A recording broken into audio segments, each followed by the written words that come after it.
Hello everyone, and welcome to our channel. Before we begin, if you love stories that touch your heart and make you think, don't forget to subscribe, hit the notification bell, and leave a like. Every day, a new story that will surprise you. Now let's begin. It was a freezing December evening in Chicago, but inside Terra, the restaurant glowed warmly with soft golden lights. The clinking of cutlery and the buttery aroma of roasted shallots filled the air like a lullaby. Olivia Carter stood silently in the third-floor operations room, staring at the embossed wedding invitation lying on her desk. "You are cordially invited to the engagement dinner of Madeline Carter and Bradley Wells, 7:30 p.m. at Terra, Chicago." She chuckled, a short, dry, almost bitter laugh. No one in the Carter family knew that Terra was her creation, that she was the head chef, the executive owner, the woman behind every ingredient, every lighting decision, every flavor that had brought the restaurant acclaim. To them, she was still the family's middle child, off script, off track, and off limits. She lifted her espresso, now cold, and took a sip. Through the glass window, she watched her staff down below finalize preparations. The beige satin ribbons were tied neatly around the Louis XVI chairs. The centerpiece table, a very special request from her family, had been placed in the middle of the room, facing the large glass wall that offered a panoramic view of the sparkling Chicago skyline. They didn't know that this table was her design, meant for guests she genuinely honored, never for blood relatives who had left her off every guest list. Her phone buzzed. A message from Chef Ethan, her sous chef. "Kitchen ready. Waiting on guests." She replied with a short message. "Stick to the menu. No changes." Then she leaned back in her chair. It had been 6 years since she last saw her parents, her sister, or her brother. 6 years since that night she stood in their marble-tiled living room and told them she was leaving her MBA program to study culinary arts. Her mother, Judith Carter, had gone silent for a few seconds, then coolly said, "If you choose cooking, then you choose life without us." Her father, William, said nothing. He picked up his scotch and walked upstairs. Since then, Olivia had vanished from family dinners, holidays, birthdays. They never asked where she went, and she never offered. There had always been a spare seat at their 12-chair dining table, but none ever reserved for her. Now, they had chosen her restaurant for the most important celebration of the family's golden child, Madeline. The irony was delicious and sharp. Perhaps they picked Terra because Food and Wine magazine recently listed it among the top 5 places to dine this year. Or maybe they saw it in the New York Times. Or maybe it was just expensive and exclusive enough to suit their taste. Olivia rose, walked to the mirror, and adjusted her black dress. A simple, square-neck satin piece designed by a fashion student who once traded the dress for part-time dishwashing shifts. Olivia never cared for flashy labels. Not because she couldn't afford them, but because she had nothing left to prove. She pinned her chestnut hair back into a clean, low bun, revealing a pair of pearl earrings that once belonged to her grandmother, the only family member who ever truly defended her. She looked into the mirror and gave a small nod. Not because she felt beautiful, but because she finally felt strong enough to look herself in the eye. The door opened. Linda, the family's former Jamaican housekeeper, now VIP guest manager at Terra, entered. "They've arrived," she said softly. "Right on time." Her voice carried both affection and hesitation. "Do you want me to tell them you won't be attending?" Olivia smiled. "You once taught me to set the table for everyone, even the ones who once pushed me away from theirs." Linda paused for a moment, then nodded slowly. "Then tonight, child, you walk in as the host." Descending the staircase, Olivia walked through the heavy oak door that opened into the main floor. Every pair of staff eyes discreetly shifted toward her. A few gave quiet nods of acknowledgement. Some paused mid-polish of a champagne glass. Everyone in the restaurant knew what this night meant. They all knew the real host of tonight's grand celebration wasn't wearing a suit or a name tag. In the distance, she saw her mother first, Judith Carter, in a silver Chanel gown, laughing among guests. Madeline stood beside her, dressed in a pre-wedding cream ensemble, hand in hand with Bradley. Her brother Blake, now a high-ranking financial analyst, was sipping wine, not yet recognizing Olivia from across the room. But it was her father who noticed her first. William Carter's gaze paused for a split second longer than necessary. He leaned toward Judith and whispered something. Her mother turned, eyes scanning from Olivia's shoes to her earrings to her hair. That old, familiar look, calculation, judgment, disapproval. Judith smiled, a polite, frosty smile that could turn champagne flat. "Oh, Olivia, you came." The moment Olivia heard her mother's voice, calm, clipped, and glazed in that fake warmth she perfected over the years, something inside her recoiled. But Olivia didn't flinch. She had practiced for this moment. "I did," Olivia replied, her tone steady, her smile measured. "It's a special night." Judith Carter offered a nod, as if acknowledging the effort a wayward child had made to show up at a school recital. "We didn't expect you," she added. "I noticed," Olivia said, glancing at the seating chart on the welcome podium earlier. Her name hadn't been listed. "Oh, that must have been a mistake," Judith said without blinking. But they both knew it wasn't. Across the room, a photographer snapped pictures of Madeline and Bradley beneath the soft gold chandeliers. Guests clinked glasses and admired the couple's perfection. The golden daughter and her equally polished fiancé. Everything about the evening screamed Carter family success. Olivia wasn't part of the script. She never had been.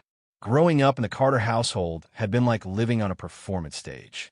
Madeline, the eldest, had been the star. The gifted child with perfect SAT scores and a law degree from Stanford. Blake, the youngest, was the prodigy, winning national math contests and later getting accepted into Wharton. Olivia, stuck in the middle, was neither impressive nor adored. Her talents weren't quantifiable in test scores or scholarships. She liked to bake. She liked to mix spices and test textures. Her joy was found in the warm crackle of a skillet, the scent of vanilla soaked in bourbon, the way a cake could collapse or soar, depending on the mood of the oven. For the Carters, that wasn't talent. That was servitude. She remembered one particular dinner when she was 13. Olivia had spent hours perfecting a lemon tart for dessert. It was flaky, buttery, with just the right tang and a dollop of whipped cream she had hand-churned. Judith had tasted it, then remarked, "You'll make someone's maid very happy someday." William chuckled. Madeline didn't even look up from her phone. Blake had said, "You should open a bakery in a mall." Only one person had praised her, Linda, their Jamaican housekeeper. A woman with a kind smile and warm hands. Linda had always seen something in Olivia that others ignored. She would let her knead bread, stir sauces, and experiment with herbs in the tiny staff kitchen at the back of the house. "You cook like you speak a secret language," Linda once told her. "Some people hear the world. You taste it." By age 15, Olivia was writing her own recipes.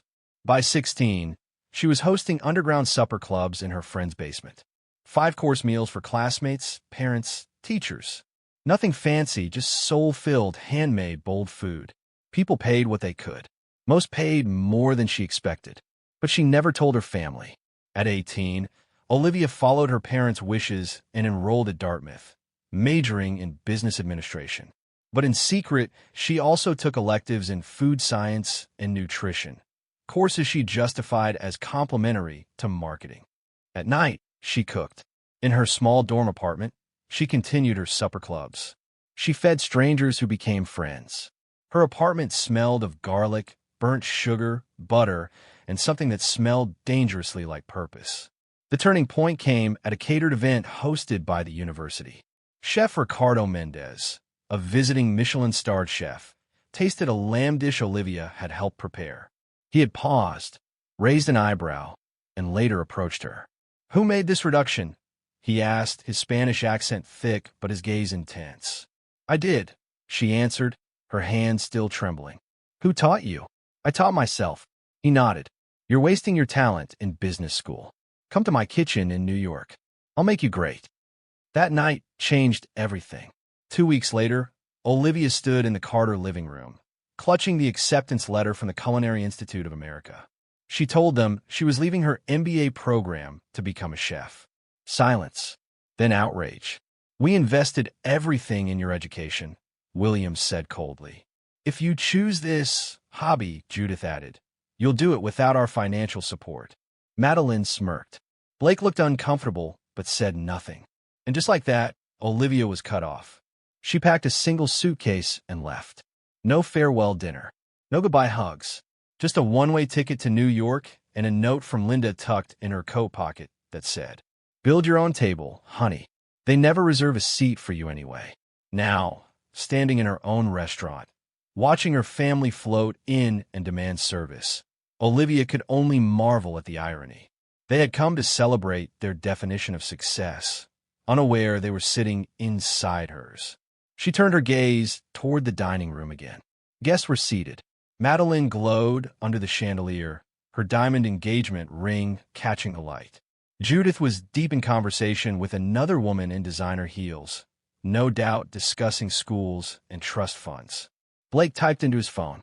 Olivia knew her role tonight wasn't to confront them. It wasn't even to prove them wrong.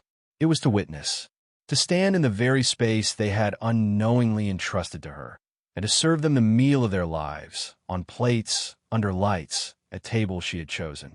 She exhaled slowly, straightened her shoulders, then walked out of the kitchen, ready to host a family that had never saved her a seat at the table she built herself. The appetizers had just been served.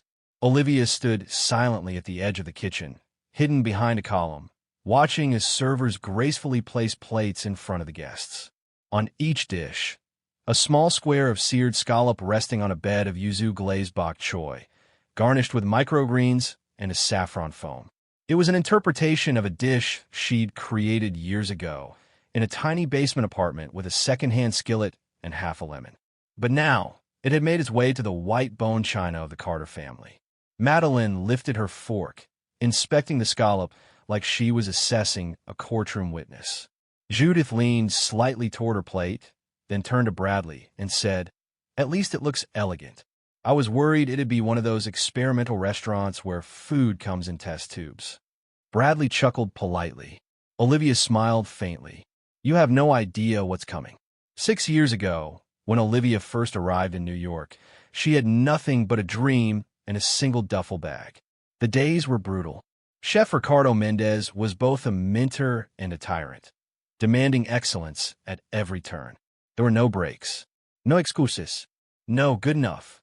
She worked 18-hour shifts, first peeling potatoes, then chopping onions, then cleaning burnt pans with her bare hands. She cried behind the dumpster more nights than she could count. But every day she learned. She learned how heat transformed texture, how salt wasn't just a seasoning but a philosophy, how timing mattered more than intention. She burned herself, bruised her pride, and cut through layers of ego until only skill and humility remained. Most of all, she learned that cooking wasn't about making people full. It was about making people feel.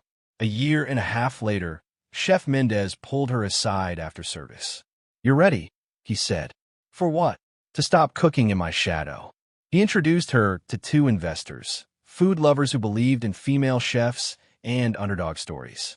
With their support, Olivia returned to Chicago, the city of her childhood, her exile, her origin. She opened Terra in a small, forgotten building that used to house a failing furniture store. For 2 years, she poured everything into it, her time, her savings, her soul. Some nights, she slept on a cot in the office. Other nights, she drove for Uber Eats to cover payroll. But word spread. A local blogger wrote about her balsamic fig tart. A radio host called her the city's best-kept secret. Then came a visit from Chicago Tribune food critic who gave her a rare 4.5-star review. Reservations exploded overnight. And just like that, Olivia Carter, the middle child nobody remembered, became one of the most sought-after chefs in the city. Now, 6 years after being banished from her own family table, she was hosting their most important dinner without them knowing. "Table 7 is asking about wine pairings," whispered Mateo, the sommelier, approaching her. "Pair the lamb with the Barolo. And for dessert, use the Tokaji, 1993 vintage," Olivia said. Bold, he grinned. "They'll survive." As the main course was being served, a braised lamb shoulder with smoked beet puree and thyme, Olivia stepped briefly into the dining area, pretending to check on servers. She walked past the Carter table slowly. No one noticed her, except Linda. The older woman gave her a subtle, knowing nod. Olivia returned it, her heart swelling just a little. She didn't need applause. She had something better: presence. At the Carter table, William put down his knife after the first bite. "This is surprisingly refined," he said, as if the meal had somehow passed an invisible test. Madeline dabbed the corner of her mouth with a linen napkin. "I think it's charming that this place is trying so hard to seem high-end. Look at this plating." Blake raised an eyebrow. "It's kind of amazing, but I feel like I've tasted this somewhere before." Judith said nothing. She was staring at the centerpiece, a simple arrangement of dried lavender and rosemary, tied with a cream ribbon. Olivia had chosen it for its scent, comforting, earthy, memory-triggering. Her mother's eyes narrowed. Back in the kitchen, Olivia reviewed the dessert prep. It was her favorite part of the meal: a deconstructed peach cobbler. Poached peaches and cinnamon syrup, served with brown butter crumble, bourbon vanilla cream, and a crystallized basil shard. Every flavor told a story. Every component whispered, "I survived you." As the servers delivered dessert, Olivia quietly slipped to the bar. She sat at the far end, where no one could see her, and sipped a glass of sparkling water. She watched as her family reacted to the final dish. Judith took a bite, paused. Her eyes fluttered shut, just for a second. Then she set the spoon down and glanced around, suddenly uncomfortable. Madeline wrinkled her nose. "It's like the cobbler you used to make when we were kids. Remember that?" William nodded. "Yeah, Olivia used to make something like this." No one said anything for a long moment. Then Judith asked, "Did you ever hear what happened to her?" Madeline shrugged. "I think she went to culinary school in New York." Blake added, "Didn't Dad cut her off or something?" Olivia watched from the shadows, heart steady, breath calm. Judith's voice was quieter now. She was always so stubborn and strange. "I suppose we didn't understand her." No one answered, because they all knew. They hadn't just misunderstood her. They had dismissed her. Later that night, after most guests had left and only family remained, a young server approached the Carter table and politely said, "The owner of the restaurant wishes you a pleasant evening. She's sorry she couldn't greet you personally." Judith looked up. "The owner?" "Yes," the boy smiled. "Miss Carter." Everyone froze. Madeline blinked. "Carter?" The boy nodded. "Olivia Carter. Head chef. Founder of Terra." A silence fell like thunder. Judith slowly turned her head toward the kitchen doors, as if expecting Olivia to walk out, gloating. But Olivia didn't appear, because Olivia didn't need to. She had said everything she needed to say, with saffron, with lamb, with peaches and pain. They were finally dining at her table, and for once they had no choice but to taste her truth. The restaurant was nearly empty now. Chairs had been quietly pushed in, candles extinguished, glassware cleaned to perfection. Only a few lingering staff remained in the kitchen, cleaning stations in respectful silence. Olivia sat alone at a back table near the garden windows. In her hands, she held an old photo, creased, faded. A picture of her at 13, standing in the Carter family kitchen, flour on her nose, holding a pie dish. Linda had taken a photo with an old Polaroid camera. Olivia could still hear her voice that day. "You got your own kind of genius, baby. Don't let their silence tell you otherwise." She had kept that photo through 6 years of bus rides, walk-in closets turned bedrooms, and ramen dinners eaten in stairwells. It wasn't just a memory, it was a lifeline. Earlier that evening, the Carter family had left Terra in stiff silence. Judith hadn't said goodbye. William hadn't tipped the staff. Madeline and Blake were whispering by the exit, confused, awkward. But Olivia wasn't angry. She was relieved. The reveal hadn't been dramatic. There were no shouting matches, no backhanded apologies. Just truth laid bare, without theatrics. Just food, served with quiet strength. Back when she started in New York, Olivia had nothing but a spoon, a second-hand chef's knife, and a notebook full of ideas. She had been terrified.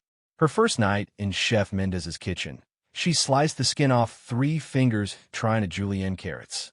Another time, she accidentally oversalted a risotto and had to eat the entire ruined pot herself as punishment.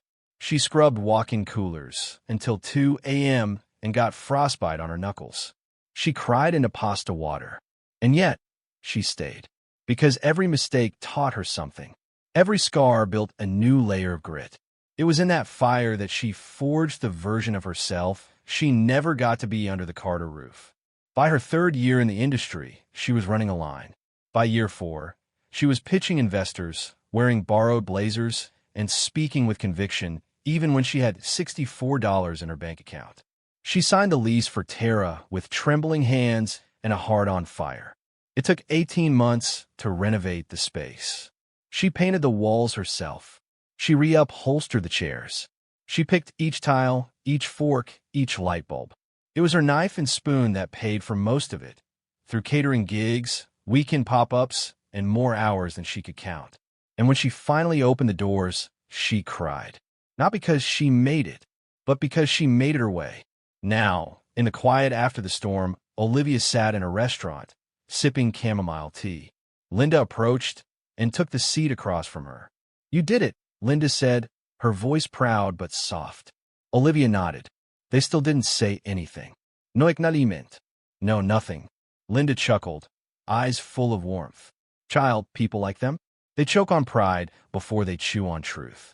They sat in silence for a while. Then Olivia asked, "Do you think I should have said more?" Linda leaned forward. "You served them the truth on silver. You don't need to spell it out. You made them taste what they refused to hear." The next day, a package arrived at Tara. It had no return address. Inside was a folded letter in her father's handwriting. "Olivia, your mother doesn't know I'm writing this. We were hard on you, maybe even cruel. I didn't understand your choices. I wanted children who stayed in line, not who walked off pages. But last night, I saw you. I tasted your work. I saw your command of a room, the respect of your team. You built something extraordinary, something I couldn't even imagine. I won't say I'm proud. I think that word is too little for what you've done. But I will say this, you didn't belong at our table. We never deserved you. Forgive me, Dad." Olivia stared at the letter for a long time. It didn't undo the years of pain, but it was something. A piece of weight lifted, a spoonful of warmth in a cold, bitter broth. She folded the letter, placed it inside her recipe book, and got ready for dinner service. That night, she called a staff meeting before opening. "New policy," she announced. "Every week, we host one seat at the chef's table, free of charge, for someone who's never had a fine dining experience." The team exchanged surprised glances. "For someone like me," she added, smiling, "who grew up thinking these tables weren't built for them." As service began and guests flooded in, Olivia stood at the edge of the kitchen, knife in hand, spoon nearby. Not tools of defense anymore, but tools of creation, tools of her becoming. The Carter table no longer mattered. She had built her own, and now she was filling every seat with those who saw her, believed in her, and would never again leave her out. The following Friday, the chef's table at Tara was set with one empty seat. No name tag, no reservation. Yet every server knew. This was the first night of Olivia Carter's new policy. Every week, one seat is reserved, free of charge, for someone who has never thought they'd be welcomed at a table like this. The first guest to sit in that seat was an elderly woman with silver hair and a worn coat. Her eyes were a mix of hesitation and emotion. A retired librarian who had raised 2 children on her own. She came wearing scuffed shoes and carried herself like someone used to shrinking into corners. She had been referred by a local nonprofit. Olivia personally brought out the appetizer. "Tonight, this table belongs to you," Olivia said gently. The woman's eyes welled up. She covered her mouth with trembling fingers and nodded. In front of her, a warm bowl of roasted butternut squash soup with chestnut cream was placed with quiet reverence, like an offering, like a welcome home. Throughout the evening, Olivia didn't stay hidden in her office. She moved through the dining room, stopping by tables, listening to laughter, watching guests close their eyes as they tasted something that reached them deeper than hunger. She no longer felt like she was performing. She was present. This place, these walls, these dishes, this team had been built with her hands, her burns, her sleepless nights, her belief when no one else believed. And now it was hers. The next morning, Linda handed Olivia a small envelope. "Someone dropped this off just before dawn," she said softly. Inside was a plain white card. No decorations, no embellishments. Just a short handwritten note from Judith Carter. "I don't know where to begin. I underestimated you. Not because you were lacking, but because I lacked the courage to see something that didn't resemble me. When you stood in that restaurant, I saw what I feared most. A woman who didn't need permission to choose her own path. I don't know if I'll ever get used to it, but I will learn. Judith." There were no "I love you"s. No direct apology. But Olivia reread that last line again and again. "But I will learn." It wasn't much, but was a crack in the wall. A beginning. A week later, Blake walked into Tara. "No di Sebastian. No tie." Just a knit cap, worn sneakers, and uncertainty in his step. Olivia was inventorying the walk-in fridge when a host found her. "I'm not here because of Mom or Dad," Blake said when they met. "I'm here because I miss you." Olivia stayed silent. Blake pulled a notebook from his jacket. "I found this in your old room. A recipe journal. Handwritten with your notes. At the time, I thought it was just a kid messing around. Now, I get it." She opened it. Inside, a page she had written at 14. Recipe number 16. Apple cider roast chicken. For someone you care about but don't know how to say it. She laughed. Blake looked down, sheepish. "So, any room here for a finance guy to help out with accounting?" Time passed. Tara opened a second location in South Loop. The chef's table tradition continued. Each week, a new person, a new story. A teacher, a barber, a student who had lived out his car, a single dad who hadn't eaten at a real restaurant in 5 years. Olivia wasn't just serving food anymore. She was serving presents for those who had once been told they weren't good enough for a seat at any table. During a TV interview, a journalist asked Olivia, "If you could go back in time and sit at your family's table, what would you do differently?" She paused, then smiled. "I wouldn't try to squeeze in anymore. I'd get up, go to the kitchen, and start building my own table." The host was silent for a moment, then nodded. "You really did that." And she had. Olivia Carter, the forgotten middle child, had built a table not just for herself, but for anyone who had ever been left off the guest list, who had ever been told they didn't belong. With a knife and a spoon, with tears and flame, she rewrote her story without asking for permission.